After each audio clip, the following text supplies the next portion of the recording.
movies. It's right there. We're on now. We're on. We're streaming. Mike is on. It's just a new stream that the movie isn't attached to. Oh man. And can we edit the two streams together? I don't know. We have to. Everyone can hear us right now. Oh, people! Wow. I don't know if anyone's with us. On mic, on mic. It says 3. Yeah, our mics are on. They're on. They're on. Oh, Guys, is anybody there there's right now? 3 people watching right now. Guys, I'm so sorry. Oh my god. We had a feeling that might happen. Oh, but it's just YouTube. It's so pathetic. it's so weird because It's so stupid. it's so weird because Nobody on earth is coming to our what it is? YouTube channel to watch this movie for the first time. I'm realizing And what we're not making any money, so who cares? We're just watching a movie. There's 10 of us. It's stupid. Wow. So sorry. All right, listen. I just want to say hello to KH Wendy 28. We love you. You Thank know for what it joining is? us. You know what did it? What? It was as soon as a scene from the TV version came on. It caught us. Because the original one is Guys. not they didn't catch us. If you look at the original one, we didn't have to do a watermark or anything, but We're going to give you guys a chance to let everybody join back over here, okay? 'Cause yeah. just give us a minute. That's extremely heartbreaking. And I'm hoping we didn't just lose the whole beginning of that stream forever. No, I think the other video is there. Probably just craps out right. It's right when the TV version stuff came on. The actual movie doesn't put the flag up. It was just the TV scenes, which Guys, this is so frustrating to me. We Joe, we just tried. because these We tried. episodes are live, I hope you guys realize Joe and I put the same amount of thought and effort into them, and we want to present as great of a product as we can for you guys. So any sort of technical problems like this is nothing but annoying. Yeah. So you posted right on the other video for people to come over here. I'm gonna do it again, And just in if any case. of you who are listening right now are able to, maybe we post on the other video and people will join us. Because what we can do is in a couple of minutes we will jump into talking to you guys more and stuff. But wow, that was a extremely bummer. annoying. But you know what? Swaggy G. Hey. Hi, Swaggy G. You're back. So nice We're to back. see you. Thank you. We had a little bit of technical difficulties. if As you're just joining usual, us. as usual. We got about halfway through our stream. We started to watch Halloween together, and YouTube nuked us. Predictably, I guess. Wow. I wonder. like I said, though, It's yeah. so stupid. Oh, It's just, man. it's a handful of us I wish I had enjoying a, the Halloween holiday together, watching a movie together. Nobody's trying to pull the wool over Trancas International. Nobody's trying to shortchange John Carpenter. Do you want to try to just do the original movie without the TV version? No, I don't even want to do that because I don't want to get it dropped again. Why don't we just go on to the next thing, I guess? Oh man. Want to just do our call-in? Yeah, I guess we can. That might actually end up being a lot of fun. I don't know. We're the technical stuff. We're not batting 100 here. I know. Although that wasn't our fault. Everything worked on our end. It was. Look, we're going to do our absolute damnedest to recover what we've already recorded after the fact and try to put everything together. Exactly, in a new video. It might not be in the live stuff because we'll have to edit this all together. But I don't want to point out that like we did think of this but we kind of assumed because when we originally did our first original episode, the original watermark. Halloween movie did not get flagged at all. And you guys, if you guys don't create YouTube videos, you let me just explain it to you. When you create your video and you do it outside of YouTube, then you have to send it through the YouTube system, which is a very detailed system that checks your video for all sorts of stuff, including content, including copyright materials. And once it goes to YouTube proper and is on the air, well, we've passed their copyright check. That's why there's watermarks in some of the movies because we have to do it. Our original episode 1, just happened to get through with the movie without a watermark. So we thought we had a good enough chance of being able to watch this movie live. Yeah. And it's very disheartening because that's supposed to be the centerpiece of this. But the last thing we should be doing is letting us get us down. No. This is it is Halloween Oh time. my God! Christopher Felton tuning in from Australia live. Hello.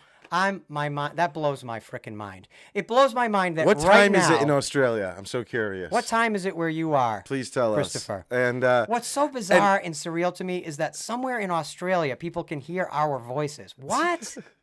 and guys, with Halloween coming up, tell us if anyone's put together a cool Halloween costume for themselves. I'm curious what everyone's doing these days. Mac 888 Spectral just said, for the love of F, this movie is 40 plus years old, almost 50. Yeah.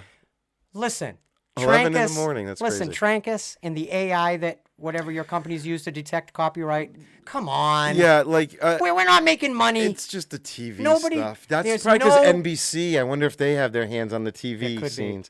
And we should mention, like last year when we did this, our Halloween special, we were in California for Oh, the yes. for the H45 con. No.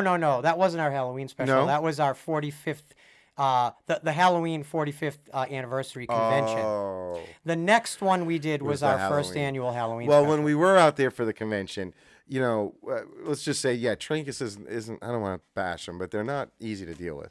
No, we can say it. We had a lot of problems. Yeah. They we wouldn't did. They did. 2 days before we were going to fly out to that convention, they canceled our booth. Yeah. Why? Because we had pictures of Michael Myers in our display. We had original It's a Michael artwork. Myers convention. Yeah, they want What did you everything- think was going to be in our display? It's Yeah. at that point when we went, we had just completed season 1. Literally, we had released episode 13, which was the final episode of season 1, like a week before we went out to that convention. So at that point, we were solely, basically, a Halloween. Yeah. Channel. And at first it wasn't like negative. They were, they kind of liked the show and all that, but it kind of came down to that they can't control our opinions, and if we're not going to say what they want to say, they're not going to endorse the show. Even and though obviously we're if not they're gonna showing up endorse at the, show, then we're we not can't. flying out to a convention in Pasadena to knock your Yeah. brand. We're your disciples, you dummies. No, I gotta say, and it's been enough time because for a while Joe and I did not speak publicly about it out of respect. Yeah. But here on this They live stream, because I'm screwed that already trip up. freaking irritated at YouTube now, I'll throw it right out there. Joe and I almost didn't make that trip. Thank God we did. We were so brokenhearted because we weren't trying to make any money ever. No. We were literally going to hand promote out the our show merch and- that we paid for, a lot of money. Yeah. And we were just going to hand it out because we love Halloween and Trancas and Michael Myers. And we didn't even really care about it wasn't even about promoting our show. We just wanted to be at what we thought of as like the Halloween family reunion that happens every 5 years.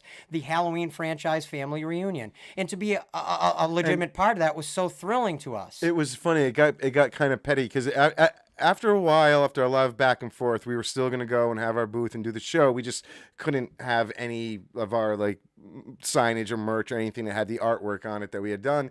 And then the guy was starting to try. He was starting. And this is a major player in Trancas that we're talking about. We won't say his name, but he was gonna throw us a bone, and he was gonna be like, "Well, I'm gonna let you." We had like stickers with the pumpkin on it. He said you can use the image of our pumpkin. And- oh, so now you own the image of a carved pumpkin. And then Great. And then once we blocked him from our Instagram, he wrote back all mad and canceled. Which was my fault. I was Yeah. vindictive. I blocked him off the Instagram page. Well, because and literally minutes later, He was commenting. he was like, "You guys are out." We could see that he was seeing what we were writing and kind of taking it out of context. So we, and anyway, once we blocked him from Instagram, he babied out and "Well, I'm canceling your table, and maybe you guys shouldn't come to the con. And I And we was decided, you know what? We already got Yeah, the Airbnb, the plane tickets, and I personally needed a breather and a little bit of a vacation. I hadn't had one in like a decade. It was so still just fun to go to it the was con. I had it was one of the know. best times I've ever had, that whole trip. But, and the great thing was, even without our what am I trying to say? Having our booth and all that. Yeah. Just walking around the convention, it was unbelievably wonderful how many people came up to us and just recognized us from our Instagram page. And we met the Halloween Lives guys Oh, out there it too. was a We lot took of fun. a pic with them, and it was still I it know- was still fun. It was still fun. Very typical for spooky season. I don't know if you guys just noticed, but something kind of spooky just happened here in our recording did you studio. see that? I'm gonna go fix that really quick. Joe, a minute ago, went as you. He went and he turned off the light. And we're sitting back down. All of a sudden, all the lights in the basement turned on again. Spooky. So look, guys, obviously, look, we're not going to be watching Halloween, the effing centerpiece of our live stream. So let's just hang out. And what we're going to try to do, we'll talk a few more minutes in BS a little bit. Mm-hmm. By the way, it's 11:20 a.m. in Australia. That's commitment. That's early. Unbelievable. That's early. And if you were going to watch the whole movie with us at 11 a.m., oh, God bless you. So Mac 888 Spectral just said, I wanted to talk about Laurie living in the interior of the house that was used in Nightmare on Elm Street if you guys didn't know about that. Wait, what? Wait, I wanted to talk about Laurie living in the interior of the house that was using. I'm not sure I understand Mac, that. do us a favor in the comments. Can you elaborate a bit on that? Because I want to know exactly what you mean, because it sounds like a very interesting piece of information. Wait, I think it's not clicking for me what that could relate to, but I want to know because I'm sure it's fascinating. I'm not sure. I think he's saying that the interior of the house that Laurie's in. Oh. Is the house that is was that the used house in that they Nightmare used on the Elm Street? film, the one that like the exterior? You know what I mean? That I'm gonna have to. Okay, Mike Hatfield just said the house they shot Laurie's home interiors in is what? Is the actual probably house that we see the exteriors of for Nancy's house in Nightmare? Is that what they're saying? If that's the connection you're talking about, that's a real connection. How did we ever miss that? That is one of the most fascinating fun facts in the history of Haddonfield radio. Maybe you guys should host the show because we're not doing that great. The interior of 1428 was Laurie's. Okay, so the house that we see the exterior of for Nancy's house in A Nightmare on Elm Street, the inside is where they shot Laurie's scenes for Halloween. You just gave me a stroke. Now I can't lift my left arm. Wow, that's crazy. That's interesting. Wow, that's nuts. Wow, thank you for that. I'm sorry you guys had to see us figure that out in real time. That is as our minds were like, what? But that's a perfect illustration of why the comment section of the Haddonfield radio videos is always so awesome, because it's full of all these like piece of information, fun facts, factoids that Joe and I have obviously never heard. Yeah. And just now I've logged that into my mind file for Halloween, and it's really highlighted because it's such a fascinating fact. Wait, are you saying it's just for the TV version scenes that they added? In the TV version. Or in the whole movie? So that would be my next question. KH Wendy 28 just said in the TV version she comes down the stairs. Yes, and that's the Nightmare house. Okay. Wow. We're still figuring it out. Okay, thank you guys. Mac, no apologies necessary. It's Joe and I are thick-headed. The real problem is Joe and I don't know anything. We got rattled when YouTube took us down. We got nuked. That's the 6th live stream in, and we finally got nuked. Wow. And all we're doing is having a happy Halloween together. What? No, man. What a bunch of party poopers. Hey, YouTube, tell your AI to chill the F out. Christ! I guess we're going to have to put watermarks on everything.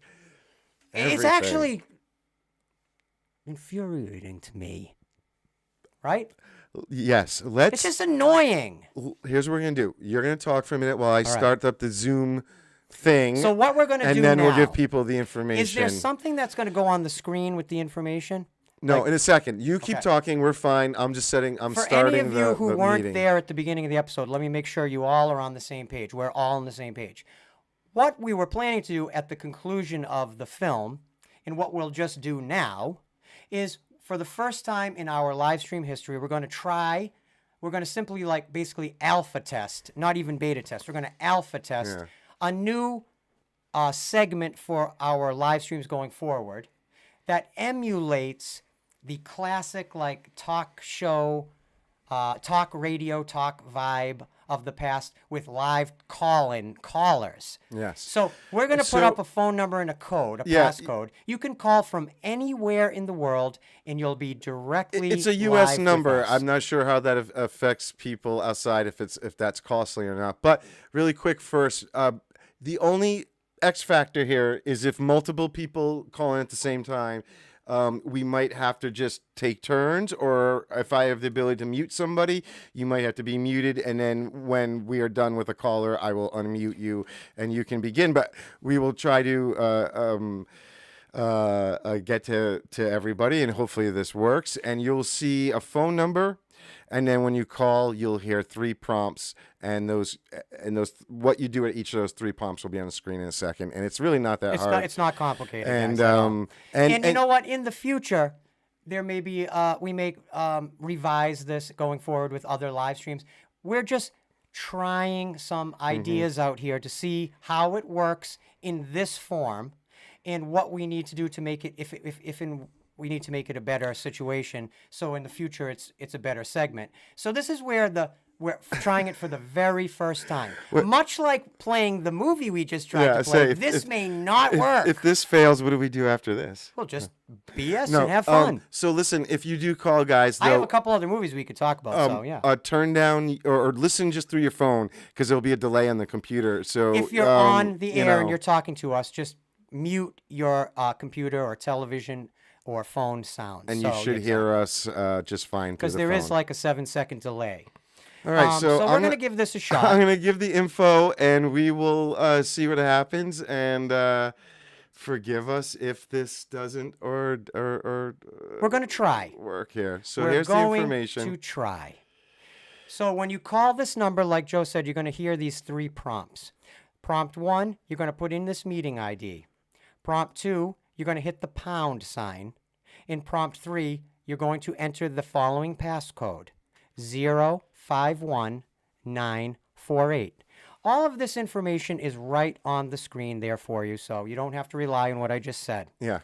It looks like a lot, and in the future we may reduce this a bit. Yeah, if I can find a better way, this was sort of my last minute. I think we can do this, I want to really applaud Joe, because I have to tell you guys, when I brought this idea to Joe, not even a month ago, less than a month ago, probably even far less than that, I was thinking just for 2025 sometime to launch it. But Joe, he got that bug in his head, that technological bug, and he wanted to try to get it to work. So hopefully we're going to make this work. What I don't understand is, how do we know when someone calls? We will see it in that Zoom window over there. If anyone wants to try, you are welcome to call in right now to Haddonfield Radio. You can talk about Halloween, horror movies, the holiday Halloween, what you're going to be for Halloween. You can talk about your life. Tell us about your love life. It's live. The only thing I would ask, and I don't think I have to worry about this at all with anyone that's here, but just, no hate speech. No, let's not. If you're going to troll, just be funny about it, and I promise we'll go with you. And even if you have a lot to say, you just want to call, say hi, and get off, hey, we'll say hi. I would love it if someone would go ahead and call, please. This reminds me of the radio days, though, too. It was when always we started, like, I will say, when we first started years and years and years ago as an AM radio show, we would have entire shows where we would be just begging for a caller, and maybe we'd get one random caller. And our airwaves at that time, I won't say the radio station name, because then it'll be easier for you guys to find our show, and I want it to be difficult for you to find that show, if anything. Yeah. What was I just saying? The trying to get callers. Yeah, it would just be like, well, our airwaves would actually go straight towards Walpole Prison. And it turned out our old AM radio version of our talk show was listened to by a lot of inmates. Yeah, that's right. And they would actually write us physical mail. That's right. About how much they loved the show. We'd Joey get letters. Pacheco. Joey Pacheco was the name. Right, from Rhode Island. I wonder if he's still around Rhode Island. At that time, he was incarcerated. And he used to write us these passionate that was responses to our show. The people that were listening to us back then. Because the guys he in prison. couldn't call in, even though he was a very passionate listener, because, of course, he was incarcerated. Right. Right. So, and this was like a ways back, even really before even cell technology was as it is. Yeah. Because now, of course, inmates have all these cell phones in their cells. They can get anything they want, right? It's just basically like it's a vacation. There are prisoners in maximum security prisons. There are prisoners on death row. Oh, hey, we got somebody. Have Xboxes. We have a caller. Hello, caller. You're on the air. Hello. Hello. You are the first caller in the history of Haddonfield Radio. Who are we speaking to? You are speaking to Corey Bird, 76. Yes! Corey Bird. Corey Bird! Oh, so nice Oh to my hear God. you. You are the first caller in the history of Haddonfield Radio. And I've never seen this type of thing included in a live stream. So Joe and I are trying to kind of bring something from the past and bring it into the future. So you are now such an important part of that entire process. Tell us, what would you like to talk about? I would like to talk about the future of y'all show, what y'all planning for next season, if y'all don't mind speaking on that. Absolutely not. No, of So course. for season 3, we will be tackling one of the most iconic series, franchises, what have you, in the history of horror, the history, legacy, and lore of the Friday the 13th franchise. I'm excited because I've always been a fan, but I've never done the deep dive research, Right. you know? What do you think about those movies, Corey, the Friday the 13th films? Oh, I'm a diehard fan, especially with part one in particular. I wish they would do more, even today, with the Pamela Voorhees character. Yes, yes. Oh, I know when I think when the Friday the 13th television series that was recently being developed with Brian Fuller, that I think was being developed for the Peacock network, I think it was going to be centrally around that character. And I had heard, and I don't know if this was true, that they actually had Charlize Theron attached. Yeah, I remember to reading that possibly, too. So that tells me that they were going to really evolve that character and bring a lot of dimension to that. Had you ever heard that rumor? No, this is the first time I'm hearing about this rumor. Who's your, like, if Michael, Freddie, or Jason? How do you rank them in your world? Oh my. I would say Michael Myers being my favorite would be number one. Yeah. Jason, number two. And last but not least, Freddy Krueger would be my third favorite. Yeah. Yeah. Can I ask you, Corey, you have a very interesting accent. Where are you from generally? I am originally from Tennessee. I currently now reside in Georgia. So you're listening to us in Georgia right now? Yes, sir. That's correct. Wow. It's so polite. Sir. It's that Southern charm. It's that Southern charm. I love it. You can't fake that. That is just, that's like it's in the DNA down there. Corey, do you do anything special for Halloween? You doing anything cool? Yes, actually, I'm hosting a big Halloween party, and actually, I'm going to be dressed up like Michael Myers. Nice. Oh, Nice. awesome. What time should we be there? I would love to go. All of a sudden, you just hear click. I know. He's like, okay, it's got you. Yeah, well, no, we do no, not seriously, want what time? Yeah, no, really. Okay. No, I'm going to tell you what, Corey. You've been You've been around from the beginning. Supporting our show for the long run, and very, very, very sincerely. Now that we can actually put a voice to a name and to messaging. We just hope you know very sincerely how much we appreciate you and how much we love you, and just thank you so much for always being so kind and supportive of our creativity here. Really appreciate that. Yeah, we don't need a lot of numbers. I like that we have people that we've gotten to know and that are really passionate about stick horror. around, and keep up with what we're doing. And your name has always come up, Corey. It's great. Thank you. Thank you, guys. I love Haddonfield Radio, and I love you guys to death. What is your favorite entry in the Halloween franchise? Oh, good one. My favorite entry in the Halloween franchise, believe it or not, it would be Halloween Kills. Oh, wow. That's a solid choice. I did not expect you to say that. Yeah, yeah. I totally respect it, though. Well, thank you. But that's my favorite. I mean, what about I'm sorry, go ahead. What about that movie really does it for you? Well, I like the gore. I like that, Michael Myers just don't take no mess. He just kills, and kills. It is. It's just a fun one to get to see Michael just kill. You know, Absolutely. Yes. the fireman scene. I mean, come on. It's like that's already legendary. Yeah. If you like the Yes, absolutely. if you love like the savage side of Michael Myers, Halloween Kills is the one. It's the most slashery of all his more modern entries, I think. I'm curious, as we get ready to do the Friday the 13th series, we've been asking ourselves, because with the original movie, there's like the cut everyone knows, and then there's the thing called the killer cut, the extended cut. As a fan, which would you prefer that we cover? I would prefer the killer cut. Me too. Okay. Absolutely. Yeah. I always like, doing the non-traditional stuff. I don't like us to always just be doing what everyone else has said before. Yeah, And, I agree with that. So yeah, I think there's a strong chance we're going to go in that I just want direction. to interrupt all three of us for a moment just to say hello to Gorguts, who's listening from Scotland right now. What? Look at that. That blows my mind. Yeah. I love all Georgia, Scotland, Australia, and we're all just hanging out and spending spooky season together. That's It great. just makes me so happy. And even in the comments, anyone doing anything cool for Halloween or coming up with cool costumes, please let us Yeah. know. I'm kind of getting back into my costume phase, as I get older. Oh, to absolutely. Dressing up again. Well, Corey, I just want to say to you, we love you. You will always and forever be the first caller we ever took live in a Yes. segment that I hope will continue on and on and on. You will always be the first one. So thank you so much, and thank you for everything and all your support, my friend. And thank y'all so much as well. Thank y'all so much for having me on.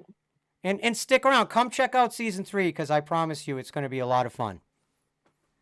Absolutely. I'm looking forward to it. All right. Well, we'll see you in the future then, my friend. Thank you so much for being our first caller, Corey.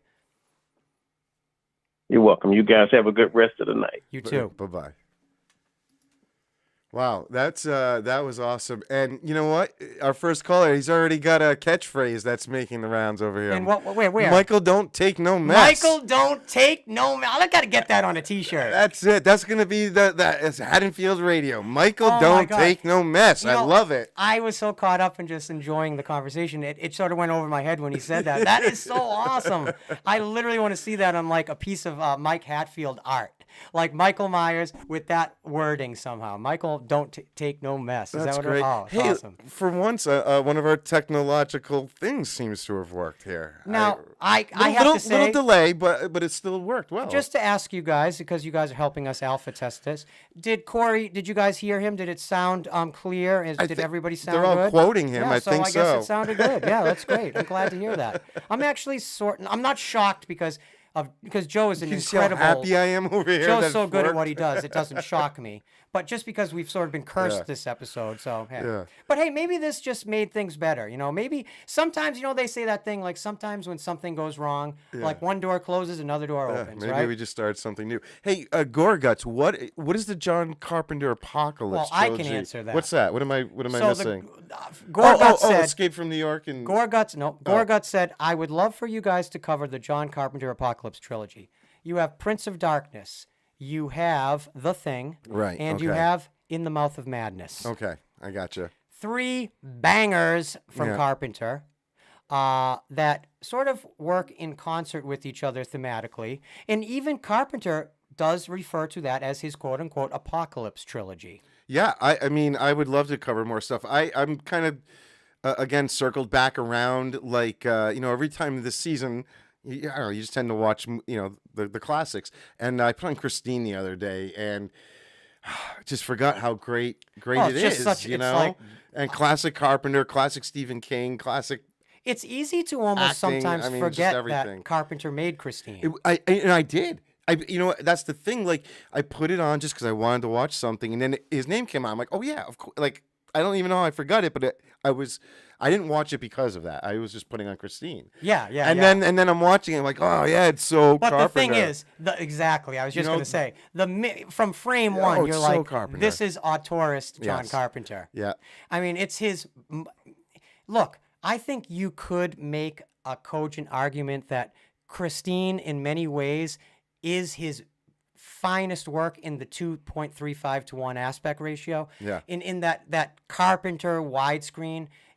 maybe it's not the first movie everyone else would want to go for. We've Hey, got another we got another caller. caller. Let's take another call. You're on the air live. Who do we have? This is Mac 888.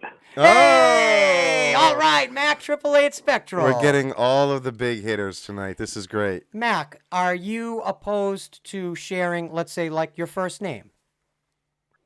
No, my first name is Dan. Okay, Dan. Well, Dan, now we know. nice to meet you, Dan, officially. And you could have gone by Mac or whatever, but I think we're all friends here. We're all hanging out and friends here. Yeah. Mac, what's on your mind tonight? Dan, I should say. What's on your mind tonight? Oh, nothing in particular. I was looking forward to the TV version with you guys, but Very sorry things happen. For Yeah. Honestly, Joe and I are embarrassed. We're gonna do something to make up for this because it's wow. Well, you know what? Let me make a promise right now. Yeah. I promise you, sooner than later, Joe and I are going to produce and create a full fan commentary episode specifically on that television edit. There we go. So Nice. this will happen. Because there's actually a lot to say about the TV edit. Are you very familiar with it, Dan? Oh, yeah. I was the one who was commenting about how the Elm Street house was used, but later on, Can you now that we're hearing your voice, can you speak about that in particular? Just riff on that idea a little bit. Yeah, well, this was something that I had seen online maybe 5 years ago for the first time, and I thought, oh, that's got to just be fan BS. But and then Sean Clark, I'm sure you guys know who he is, right? Of course. Yeah, I think he might have been the first person to discover it, but I'm not sure about that. But yeah, I mean, if you watch that scene where like Lori is coming down the stairs with like her wet hair up in a towel and whatnot, like the interior like totally matches what the exterior, like from Nightmare on Elm Street. I mean, and there's even a moment like where she walks up to the front door, and you know how the Elm Street house, they have like those side panels of windows on the side of the doors. Yep. Yes. Like there's a really brief moment where if you pause it and you look through those, you can actually see Johnny Depp's house across the street. Wow. Oh, I mean, what are the odds that they ended up in the same house? Or it's just crazy. What I love about Dan's fun fact here that he's introduced to this entire episode is that it's a fun fact that's actually layered with a few other fun facts, Right, yeah. like There's a sort lot of going building on it there. up. Yeah. And it's a fascinating little piece of the lore of the Halloween franchise that I had never heard. Dan, do you generally like the extra scenes that they added for the TV cut? I do. Yeah, I think they're really interesting. Yeah, I mean, it's definitely fleshing out a bit more of the story, trying to add time because they had to cut out, certain scenes from the theatrical version. And, I think I like most of them. The only part that bugs me is when you see that Michael has scrawled the word sister on the room that he trashed, on the right? door, yeah. And it was like, I don't know. It just didn't, for me, it just didn't fit in. But, but See, everything else I thought was interesting for sure. For me, I'm sort of on the opposite side of that little micro point.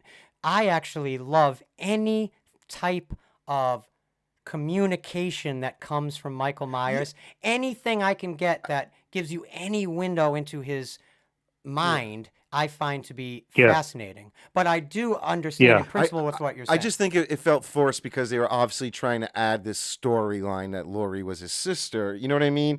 But otherwise, I do love the extra backstory to Michael. Dan, where did your Halloween fandom begin for you? Well, I think the first horror movie I had ever seen was A Nightmare on Elm Street, and then my dad who really wasn't into horror at all. He had seen Halloween, and he was like, you should see this movie because we were going to the video store. So, and I was like 14 at the time, and so we ended up renting it, and that's kind of where I first fell in love with it.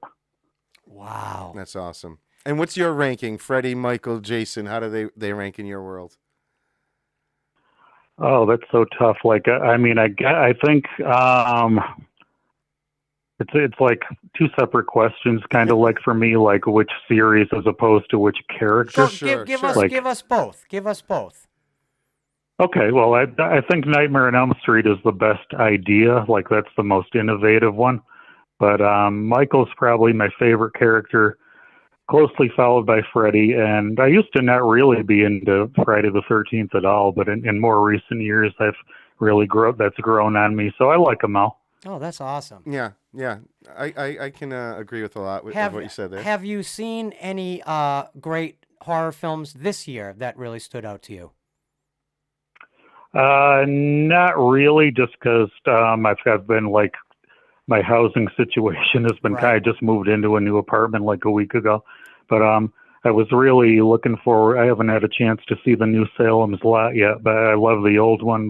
That's like my favorite. You guys were talking about Stephen King adaptations. That's my favorite, along with Christine. Mm-hmm. That 1979 Salem's Lot miniseries, Barlow, as played by Reggie, I think it's Nalder. It's, Yeah, to me, one of the most, if not possibly the most frightening image of my youth.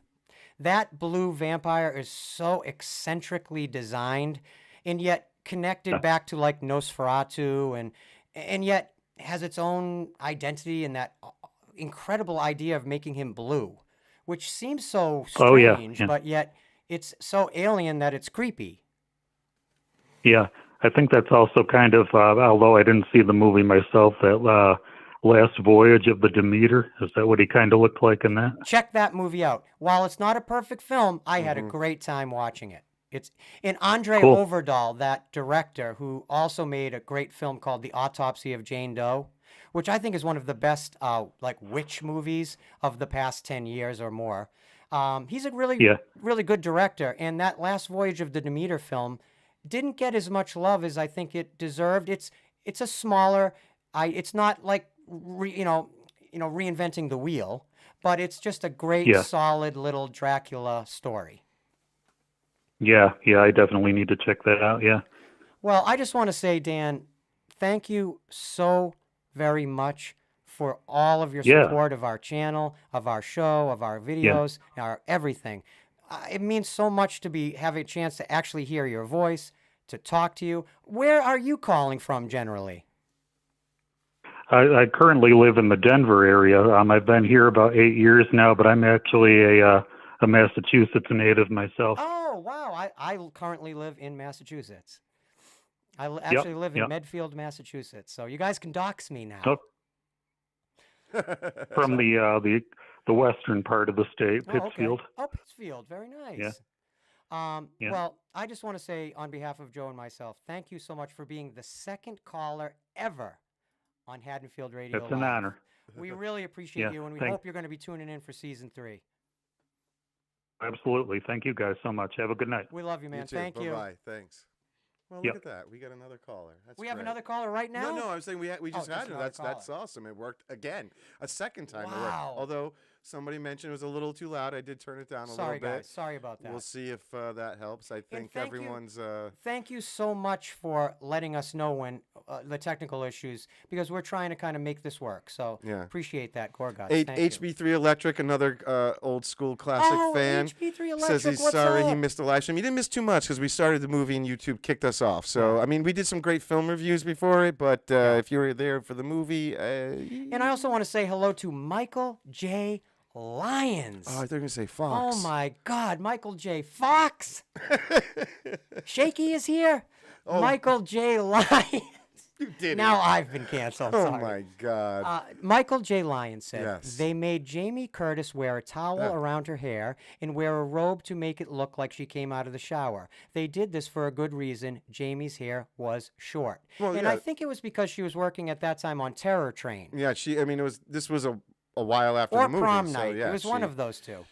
things I want to didn't say match up. Terror Train, though. And then PJ Souls, I believe they had got back for that scene as well. Interesting. And she was in it. And it's kind of weird. Now that I'm thinking about it, I'm imagining the scene as we talk about it. I think I do remember that I heard about the Nightmare on Elm Street thing. I think it's just buried deep. Oh, no kidding. Because I can picture that shots of those two talking. But anyway, Well, actually, just to add in there, KH Wendy 28 said, I saw it in Horror Hound magazine that they used the house, and Sean Clark does stories from there. Of course, Sean Clark does Horror's Hallowed Grounds in Horror Hound magazine and on YouTube that explores a lot of the filming locations of the most famous horror and genre films. Yeah. And we had a chance to meet Sean Clark at that 45 Years of Terror convention, and he was a very interesting guy. I love the Thing with Two Heads podcast that they do. It's one of my favorite Chris podcasts. Nelson, come on. Chris Nelson, Nice who guy, we also great got guy, to know interesting during guy. it at that convention, who actually told us he listens to our show, which was sort of, I melted. But anyway. Can we get another caller? Does somebody want to call? You can still call. We would love to talk to anyone out there. It is nice hearing people's voices that we have for names we've seen, over the years. It's so nice to hear. We just had our 2-year anniversary of our first of our channel going up too. By the way, it was. Yeah, that's true. We started in October, 2022? Yeah. Yep. That was our first episode. Thoughts on Night of the Living Dead 90? I swear, just the other night had on Return of the Living Dead. Mike Hatfield, what are your thoughts on Night of the Living Dead 90? Well, can I start? Yeah, go ahead. Number one, I am such a lifelong fan and huge admirer. One of my greatest heroes is Tom Savini. You're going to be hearing a lot about Tom Savini in Season 3. Tom Savini is going to be a very big part of the storytelling of Season 3, and for good reason. Of course, everybody in horror fandom knows that he's one of the friendliest, kindest people in horror. He's had his struggles in his family life and otherwise in his personal life, but that's none of our business. In terms of how he comports himself within the horror community, he is a legend, a first ballot Hall of Fame legend, as a human and as an artist. And one of the great examples of Tom Savini being such an amazing person is part of why Night of the Living Dead 1990 came to be was because, as a lot of us know, the 1968 Night of the Living Dead has one of the worst stories of copyright problems in probably the history of movies. And it is one of the most foundational, fundamental horror films of all time. And yet, George Romero and the George Romero estate really has never been able to make any money at all from that title because of a mistake in how the credits were produced for the film. Yeah, I mean, it's clear the influence. Everybody uses of course. it. Everybody wants it. Influentially, we all understand that Night of the Living Dead is, bar none, one of the most and because of films. that, it's why it ends up in so many films. It's easy for people to get a hold of it. Oh, Joe, we could make Night of the Living Dead right now with no legal issue. Yeah. And people have done animated versions and all sorts of things because it's in the public domain, essentially. Mm-hmm. So in 1990, Tom Savini mounts this production, essentially a remake, even though I would argue it's much different than just a remake. It's like a modernization for 1990 of those ideas and those situations and characters. And it's scary as hell, and it's really well made. And I love all the little Easter egg punchlines where Tom Savini kind of... You expect something to happen that you know from the original movie, and he sort of reverses it on you in a funny way and in an entertaining and humorous almost way. He definitely embraces the humor melding with if you go horror. If you go all the way back to Scream Greats Volume 1 on VHS, where you could see the actual Tom Savini back in the 80s, and it was like, oh my God, that's Tom Savini.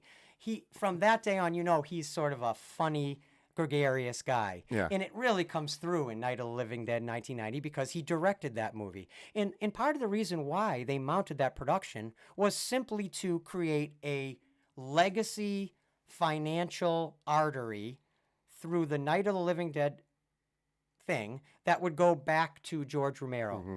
That the money that came from this, which was a wide mainstream release in 1990. I saw it at Dedham Showcase Cinemas, so it was a wide mainstream release. The money that came, the millions that were generated, could try to make George Romero whole again in terms of him and a number of other people, in fairness, creating one of the most iconic horror films of all time. Yeah, totally. I mean, Yeah. There's no argument against any of that. If you're and like Mike Lyons is saying there, like again back to his humor. Remember the crotch pistol. Well, Michael Lyon says, I remember Tom being in From Dusk Till Dawn, quote in parentheses, as an actor, and displaying his crotch pistol. Funny stuff. He plays a character in From Dusk Till Dawn called Sex Machine. That's right. And it's one of the most memorable characters right. in that film. I don't know about you, but I can vividly and specifically remember the night From Dusk Till Dawn opened. Our old late friend Larry DeGiusto and I went to the movie theater. We went to the 7 o'clock showing. We had so much fun at that movie. We got right back in line for the 9 and saw it a second time. And that movie to this day, I still think is so incredible. It's like the first hour is a Quentin Tarantino movie, and the second hour is a Robert Rodriguez movie. And it's like a crime film and then a vampire film, and yet it works perfect. It's so one thing, and these two, Tarantino and Rodriguez, were just so in sync that it just works. And I can't think of another film since, or even before, that is anything really like From Dusk Till I can't Dawn. remember. They shared directing credit? Or... No, I think it was only Robert Rodriguez as the director. Gotcha. But clearly, Yeah. that first half of the film with the Gecko brothers and the hostage in the hotel and all the dark kind of lurid crime stuff, that's so Tarantino. Yeah, yeah. And then the Aztec temple vampires, well, that's so in the culture of Robert Rodriguez. Right. But yet those two, especially at that point in history in the mid-90s, those two were like the two greatest genre engines in Hollywood, Tarantino and Rodriguez. And I remember I was so obsessed with both of them in the 90s. I mean, to this day, I've probably said this before, Tarantino is my all-time favorite director. And I have many lists of things like favorite movies, favorite TV shows from year to year, all time, favorite directors, writers, favorite books. I make lots of lists.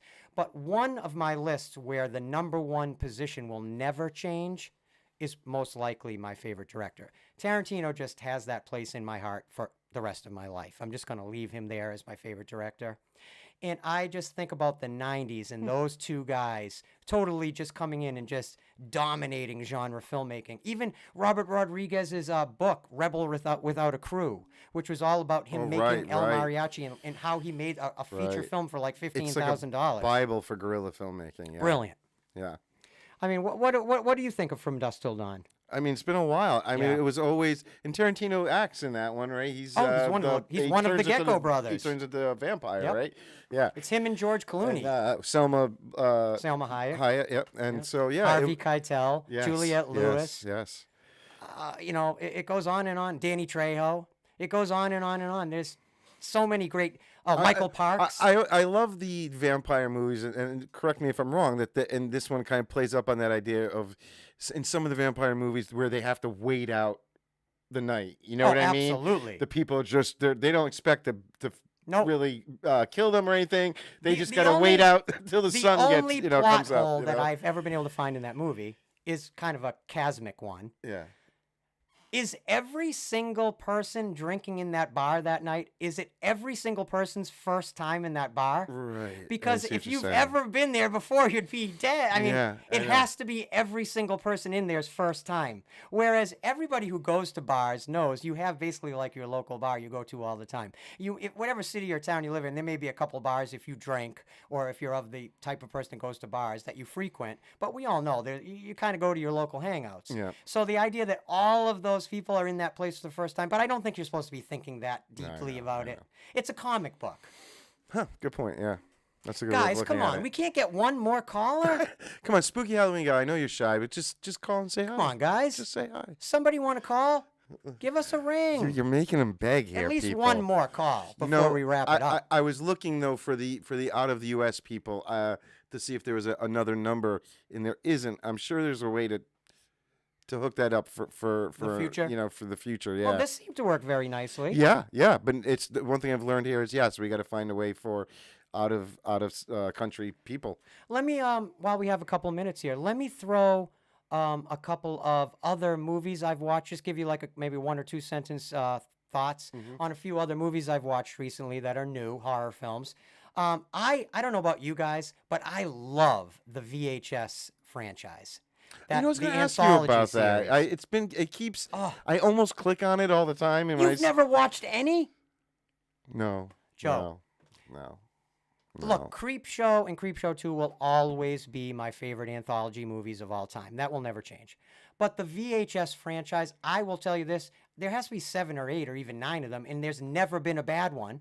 There have been some that are less than others. Yeah. But the last few have been really good. How many are there?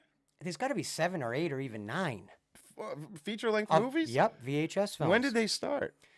I don't know. Let's look it up. I'll That's tell you right now. crazy. The first VHS movie was, let's see. I mean, I'm stuck in the past. You know, I've watched so many old movies. No, it's all right. Nobody has seen everything. Everybody No, has I know. different tastes. But you have. It was Oh my God. 2012 was the first one. Oh, okay. These are not big budget films. They're usually made by. What happens is every time there's a new VHS movie, they collect some of the kind of the best voices in horror of that time and give them each their own little story to tell. Okay. And then there's like a wrap around that sort of ties the stories together. And some of the VHS films have more like of a theme than others, but it's almost just like Creep Show. That's what these are like. Which Michael Lyons literally just brought up. Michael Lyons saw both Creep Show movies in the theater. That is amazing. I am so nice. envious of you. Yeah. Fluffy is one of my favorite monsters in the history of movies, and one of my happiest memories of my entire life is through one of another creative partnership I have with someone named Jason Mayo, who's a comic book artist. He and I did a comic book together. Well, he was working on a pop-up book with George Romero, and so I got to meet George Romero and hang out with him and really spend time with him. And one day, I just brought up Fluffy, and he sat down with me, opened up he carried around this, like an old briefcase like people used to. Oh, wait, I'll finish the story in a minute because we have a call. We have a caller. You're on the air. Hey, guys. Hello, and who is this? Hey, this is Mike. Michael Lyons? Mike Hatfield. It's Mike Hatfield! Oh, wow. This is not what I ever imagined your voice to sound like. Talk some more. Talk some more. Were you expecting something sexier, or what are you? No, hold on. Keep talking. How you guys doing? Oh my God! You don't sound like I ever would have. Did you put a lot of thought into what Mike sounded I don't know like? why, but I'm just seriously stunned. Mike, watch out! I think you're the next crush. I have to say, you've got a lot Okay. of you have a lot of masculine gravitas in your voice. I'll be the free spot in your bingo card. Yes, you're about. He's to a good be. radio voice, You though. really have a good radio voice. There you go. Hey, thank you. I've been told that many times. Your art is amazing. Thank you so much for your help with the channel. I mean, your I horror. appreciate it, guys. Where did your horror art journey begin? Man, as long as I can remember, probably. I saw the first Halloween when I was 4, so way too young. Wow. That probably the Munsters. I think it was an old Croft Super show called The Monster Squad. I don't know if you guys remember that. Of course. Yeah, just that comics. And so you were I drawing. don't really. Were you drawing like the characters that you liked when you were young? Oh yeah. I used to copy things out of comic books. That's pretty much where I learned. Just copying So you're things self-taught? Yeah. Wow. With Wow. I did this in high school and some in college. Yeah. Did some formal art classes, but mostly just in my bedroom with my headphones on. Doodling away. Yeah. Can I just say, just for the sake of argument, I just want to put it out there. Spooky Halloween Yeah. Gal just said, quote, unquote, your voice is deeper than I thought. See, I'm not the only Oh, one. wow. Okay. We're all wondering what Mike sounds like, huh? No, you sound very very slick. Like you get a bunch of ladies. You get a lot of ladies, don't you, Mike Hatfield? I know it's true. Well, don't tell my wife. Yeah, say, just don't tell my don't tell wife. his wife. That's all. Yeah. So you're married. Do you have kids? I do. Yeah, I've got 2 grandkids. You was have the second on the list. grandkids? Yeah. Yep. Yeehaw. Yep. I have my granddaughter Yep. tomorrow morning. Mike I'm just the only Not non-granddad fantastic. on this call. Mike just that went through the big storm that hit like sort of Florida and everything recently made its way in his area, and he was without power and Wow. the whole thing, and he was trying to get some of our art done, and it was we appreciate the effort because that did not sound like a fun time. Oh man, we just weren't prepared. Yeah. You know, we've gotten usually, you know, from a hurricane this far up, you know, inland, we'll get some wind and some heavy rain, but it really caught the area off guard. So, but you know, thank God, you know, we were all safe and sound. It was just really inconvenient and hard for a few days. I know it's I'm jumping subjects here, but something you said a few minutes ago caught my mind. Now, did you just have very permissive parents like I did that let you sort of watch what you wanted to watch? How did you end up seeing Halloween at 4 years old? You know, we used to go to the local drive-in, The drive-in, right? and I don't really recall whether, you know, Halloween was the A movie or the B movie, but for whatever reason, I specifically remember that opening credits and that jack o' lantern and the music and just way too much stuff for my brain at the time. Well, I was scared to death for years and years and years of Halloween, but at the same time, it's been a fascination to me. So I don't know. and look where that exposure has brought you as a human, as an artist. Yeah, It's really yeah, amazing how something that gets into your mind in childhood can define the rest of your life. right. Yeah, it's just I don't know. I think I was genetically wired to love horror movies and, you know, comic books and things like that. They've just always been a part of my life. Now, I guess my earliest memory of art is probably sitting on my mom's lap and making her like hold my hand and hold a pencil in my hand and help me like, draw Batman or something So like you were that. just So in, I don't always know. drawn to art, huh? Just That's a- always that was a- Yeah, yeah. yeah, that was a beautiful image that you just painted there. The idea of your mother yeah, sort of guiding your hand and teaching you how to begin the process of learning how to, yeah, visualize the world. That's a yeah. beautiful image. Is like your wife or any of your kids, grandkids, anyone else into horror? Um,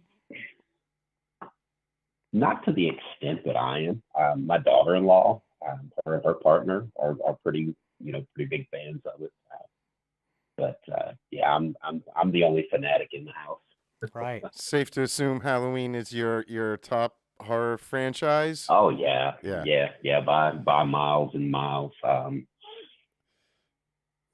But I'll watch about anything. I'm looking forward to Terrifier 3 as soon as I get a chance to watch it. I enjoyed the first two. Well, Yeah, buckle you're gonna up. love They're a it. little hard Buckle to up. watch. Yeah. Are there any other horror films from the last couple of years that really made an impression on you? You know, the one that comes to mind is In a Violent Nature. I was just mean, gonna that say, just I remember I you would've guessed posting that. about that. Yeah. I just you know, from a creative perspective, you know, you're always trying to put yourself, I don't know, into this tactile experience to, I don't know, you know, see and feel and create. And that movie just, to me, it's just that's it from start to finish. Plus, you know, it's an old school slasher throwback, so you know, you can't go wrong with that. Yeah, I I found it to be agree. just like just a fascinating film, and a film I can't Yeah, wait to kind of explore over the years, and I can't wait to see how that mythology grows in subsequent films because it's the seeds they yep, plant in that first movie are very, very interesting. Yeah. I'm. Did you know? yeah. Are there plans to do more to continue Yeah, that he story? has an official sign. He's signed on to do another one. Okay. Cool. Yeah. Yeah. Awesome. Yeah, there's a sequel coming. I'm like you, Christian. I'm not sure if they can pull that initial trick off again. You know, are they going to go into more traditional storytelling with part two, or I'm very you curious know, to like you, see. I have a lot yeah. of I mean, faith in Chris Nash, though. I have to admit, I yeah. love his vision in his first in a Violent Nature, and hey, look, he's got my Yep. confidence right now for wherever he wants to take me next. All I can say is that freaking log splitter scene just, oh my Oh god. God. Yeah. But the way it's shot too, you Brutal. know, the tension that's Yeah, built it's from the camera not moving is really yeah, cool. It's really yeah, brilliant filmmaking, It that is. scene. It is. Really is. yeah, And it's yeah. It's it's very rare in a horror movie where you find a shot like that where you just don't want to see it. You just go ahead and just get this over with. This is not fun.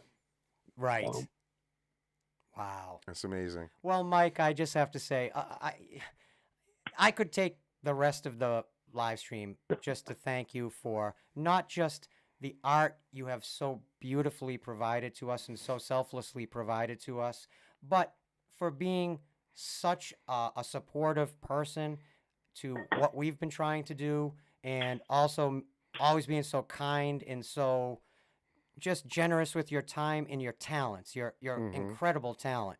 And honestly, people out there, if you enjoy horror themed art, go check out his Instagram page. Yeah. It's a rabbit hole of horror themed art that you will love. And by the time we're done with season 3, there is going to be an amazing amount of art that Mike has done, and hopefully by the end of season 3, there will definitely be stuff for you guys to get from Haddonfield Radio that will feature his art. Oh yeah, Absolutely. And we've got a lot in the but works. it's a little there's an actual plan in place with what's going on with the art and how it's gonna tie into every episode and how it's gonna get revealed and the way it all lines up. It's gonna be nice. Well, thank you so very much, my friend. We love you. We can't wait to share the future with you and everything we're going to be doing together creatively, and it's going to be a blast. So we really appreciate you, and thank you so much for calling in and joining us here. Well, thank you guys. I appreciate you guys. I'll kind of make it short and sweet, but I could go on and on about why I like the show. You guys are just a breath of fresh air. There's tons of YouTube channels, but I'm gonna be honest with you. Most of the hosts just seem to be a little bit too full of themselves. You guys are just down to earth. You're not Appreciate that. not jerking yourselves off, as it were. Pardon the vulgarity, but I can promise you, you guys are great. Yep. No, I and can I promise you that. appreciate the opportunity to work alongside you guys, and appreciate everybody else, in the fan base. Hopefully, if you guys hang around, we have some pretty cool stuff coming out. Absolutely. Year, so I look forward to it, and appreciate your guys' time this evening, man. Thanks a bunch. Thank you so much, brother. Thank you for sticking around even All right, though the movie didn't work out. Thank you for joining us. No. I assure you, I'll get to watch it. This is actually more fun. Absolutely. I'm starting to like this part. All right, guys. Thank Good night. you, brother. Good night, Mike. Well, y'all have a happy Halloween. We'll see you. Yeah, you too. Bye-bye. I just wanted to say, Sandy Peterson asked, the 3 posters I have from Haddonfield Radio, are those the artwork of Mike Hatfield? Joe, why don't you answer that one? No, that was somebody that had helped us out with our first season. And actually in season 2, he did the Freddy artwork too. A good friend of mine. Yeah. And we're going to be getting probably a few more things from him in the future. But, Mike Hatfield has kind of become our everyday artist working with us kind of all the time. And actually, let me get this. The original artwork that Mark Putenis created, especially for season 1, I'm still so deeply proud of. There will never be another Haddonfield Radio T-shirt, for example. It's always just going to be the ghost that the Michael Myers ghost that Mark Putenis created. But tell them what you've got in your hand here. So, Mark... This is awesome. Mark did a very kind of classic, comic-y, almost looking style for our artwork on those posters, but Mark does a lot of different styles, and he was trying a Drew Struzan sort of thing, and he created this amazing piece of art and sent it to us. I just got it recently, and I have to show it to you guys because the amount of effort that went into it, and it's just beautiful. So here, I'm just going to show it to you guys. Look at this. Just really, though, look at this.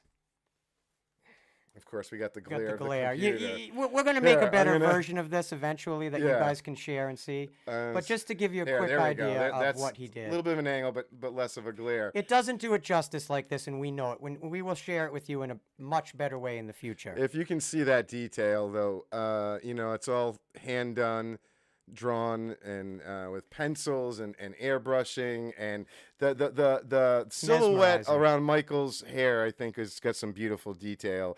I also just love the way he captures Michael's face. Yeah, I mean, and the motion that oh. like you feel Lori's head almost, You can almost see the moving. movement of her hair. Yeah, exactly. So, Mark, I appreciate it so much, and we love you. This is great stuff.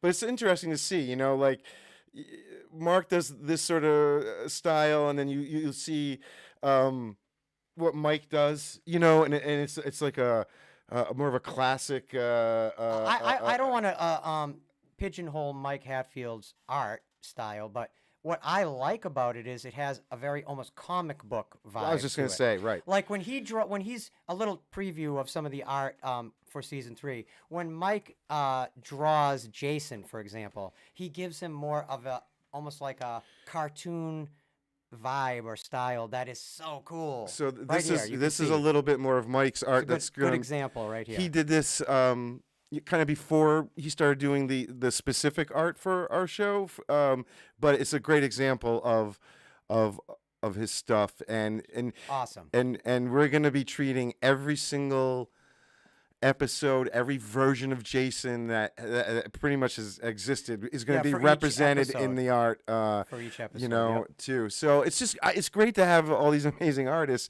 on our side, and I'm always shocked at how many brilliantly creative and talented people happen to listen to our show. Yeah, no, I know. Because I'm always floored by the talent of the people that are part of this Haddonfield radio community for real.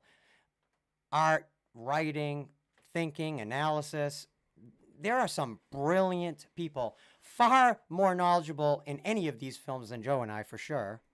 And we learn so much from all you guys, all y'all. It's like... It's a big group effort, right? It really is. I mean, It's a great community. like we always talk about, we just try to be like you're hanging out with your friends in the basement. So, we try to give everybody a voice. I just want to quickly finish that George Romero yeah, anecdote. Yeah, please do. So, George Romero, all I'm going to say is he spent a full hour. He had, in like the 80s, men used to carry the briefcase.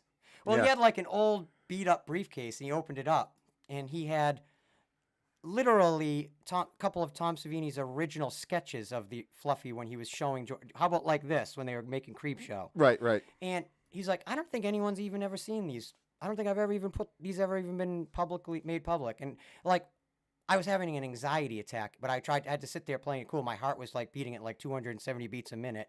And he's like pulling out. Then he had a little piece in his briefcase, a little piece of Fluffy. That's crazy. Of Fluffy's fur. It's great that he travels around with it too. Well, because he knows he's gonna meet people like you. Conventions, Yeah. he does things, so he Yeah, carries yeah, that stuff yeah. to, I'm sure, to show people. Yeah. But he took so much. I mean, that's just the tip of the iceberg with my time with George. Is just mind blowing. And so I tell more stories like that later in the future. But he was one of the most genuinely gentle, kind, wonderful people I've ever met in my life, regardless of the fact that he's one of my heroes. Just as a human, he's just the most authentic, down-to-earth person who was absolutely in no way tainted by the fact that he was a legendary artist. He has his own vision, and he's always true to it. Oh, Always. This guy is the father of zombie media. Yeah, yeah. And yet he was just the most fragile, gentle, and his hands were shaking because at that time he was trying to get off of alcohol. So his hands were always shaking, and it was very touching, and he didn't look very well. This was sort of getting towards the end of his life. I think this was like 2011, 2012, around that area. Well, at least you got to meet him then. And yet he would produce so much energy when he was going to meet with Jay and I. He would be just like you would see him in like Documents of the Dead or other documentaries that literally, guys, a lot of times I go to bed at night listening to George's commentaries because his voice is so comforting to me that I listen to like the Day of the Dead commentary to go to sleep. Because his voice is so part of my heart. Like George is so part of my heart that as a person and as a mentor, as an artist, as all of those things. I would never really call him a mentor, but he treated me like a mentee in those times and was very respectful and caring and treated me like an artist. And it meant the world to me. And I can only imagine how many other hundreds of people have had these types of experiences with George. and I got to have one before he passed. I'm just happy I lived on Earth at the same time as that man. So yeah. Christopher Felton I believe he's the one from Australia. He says he got matching Halloween tattoos with his wife. What did you get? 78 tattoos. Yeah, So it's not the Cult of Thorn or anything. what were the right? matching tattoos? You have to let us know. Although he says it doesn't cost extra to call from Australia, so we might maybe hear from him. Although I'm not sure how late we're going. We're going to be wrapping it up in a minute. I think around 10:30. You know what? It's almost- just to give a chance, if any one last person would like to call in, we'll give a couple minutes. Let me throw a couple more. So I mentioned that the most recent VHS film is VHS Beyond. Yeah, that's the one I keep It's seeing. on Shudder right now. So can you jump The other into thing them is, I was just going to say, you don't anywhere? have to watch Yeah. them sequentially. Yeah. Okay. Cool. They're all sort of their own little theme. Yeah. But the first And, two are amazing. and they're called VHS because they're all, I guess, the style would be They're- of the old. It's like found footage Yeah. anthology. Yeah. Yeah. Okay. Another one I watched on Shudder the other day, not a perfect film, but I really liked it. I don't know if you guys have seen it, Demon Disorder. I believe it's either an Australian or a New Zealand film. It has John Noble from the TV show Fringe and Lord of the Rings. And the acting in it is all great. And I will say this, it's a little similar to When Evil Lurks, Yeah. the Damien Rugna Stone Cold classic that came out, last year. It's a little thematically similar to that. I don't think there's any copying because I think they were probably made around the same time. But it covers, coincidentally, some similar kind of territory, but still very much worth checking out. I enjoyed it. Can I throw something? Yes. So I've been meaning to actually mention it. A fan of ours had commented on, I believe it was one of the I two. hate that word, but go ahead. What? I just don't like calling anybody. I would say a listener. Okay, a like, listen- I don't. one We don't have fans because we're just people.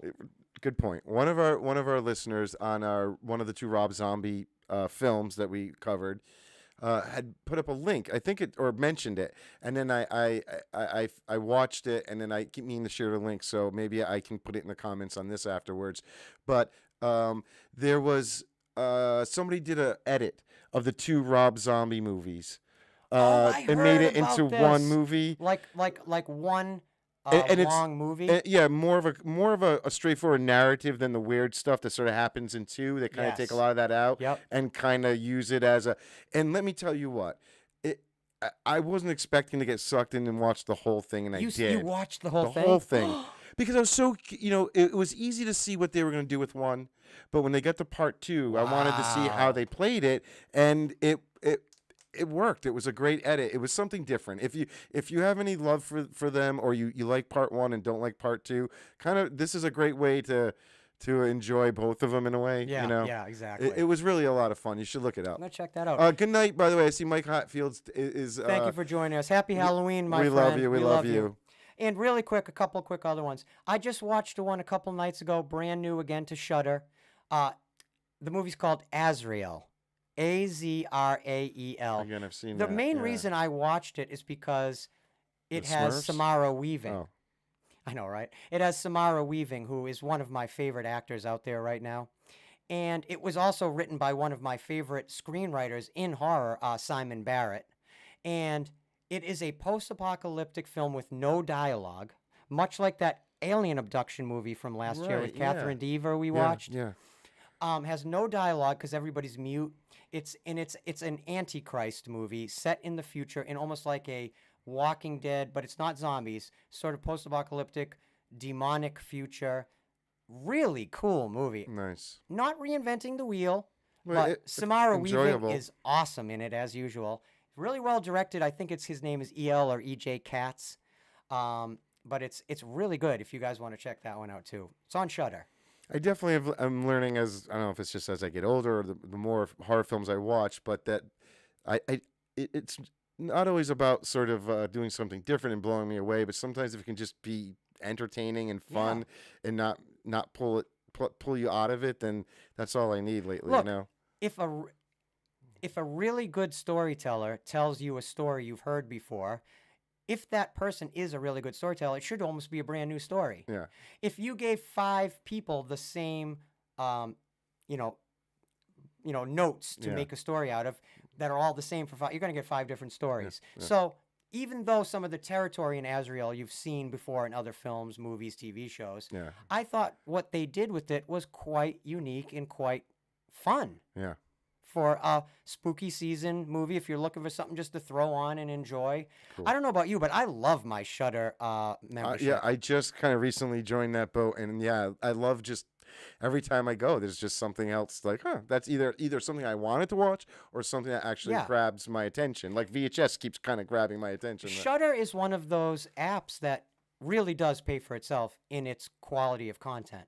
I can always find something. They also have a lot of great horror documentaries on Shudder you can check out. Screambox is another one. It's a little bit more of a deeper dive into more, a deeper level of horror fandom, I would say, Screambox as an app.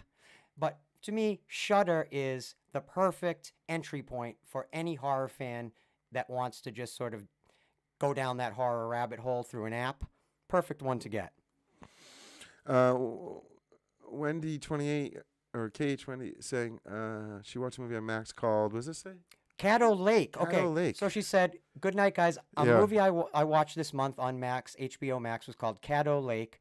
It's not horror, but a thriller and a mind-blowing one. I've never I heard keep of that seeing one. it Have you? listed on HBO Max. It has an actor I like named Dylan O'Brien, who's a younger actor.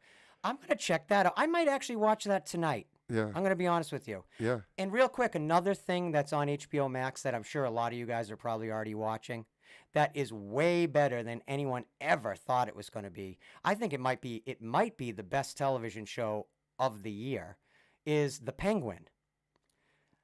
The Penguin, if you aren't watching that show, when this live stream ends, go check that show, at least the first episode out over on HBO Max. Colin Farrell and Kristen Milioti and all the actors in it are mind-blowing. If you saw that Matt Reeves, the Batman movie from a couple of years ago, the Robert Pattinson one, it's that version of Penguin, the Colin Farrell version, given his own spin-off series that honestly is 10 times better than that movie. And Really? I love 10 times better. 'Cause the movie and is I great. loved that Yeah, movie. yeah. Some people don't like that Robert Pattinson, Matt Reeves Batman film, It but I took loved me it. by surprise. I love that it's like what Batman was originally intended to be, that detective mystery thing, And it's like a nice year one story. yeah, exactly. Anyway, Yeah, so check out The Penguin. Excellent show. yeah. So it looks like we're getting a lot of good nights, and Yeah, it's time to wrap it up. I think we were probably going to wrap up around this time anyway if we had seen the movie.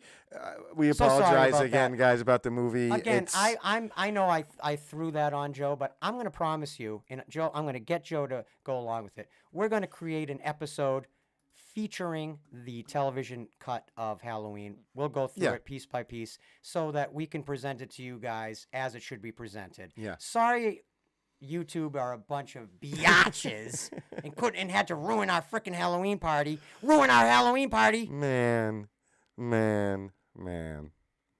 But I'm hey, so freaking angry. we ended up, I think, doing a lot more talking with. It actually turned out to be a lot of fun. and taking the calls. I like taking I the calls. actually preferred that. And I'm hoping, Spooky Halloween Gal, I'm talking to you. Next time we do it, I want to hear a call. Just call in and say hi. Don't Just be say shy. hi. It's just all of You us. can It's say just our hi and little hang group. up. Just say hi.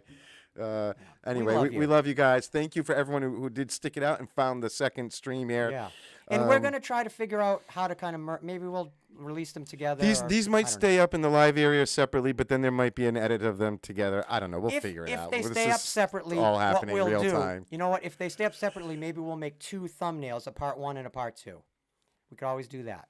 Mm-hmm. So no matter what, give us a couple days to fix that. If you're going to check this episode out in the future. Mike Jordan's asking if he can plug something. Of course. Sure, go ahead. Type it in quick before we go, and Mike we'll Jordan try is and throw it out there going to for give you. us a plug. Check out that we're going to read it for him. He's going to plug it right now. I always love hearing what everyone else does creatively too. Out course. there in the world and whatnot, because we all do a lot of stuff.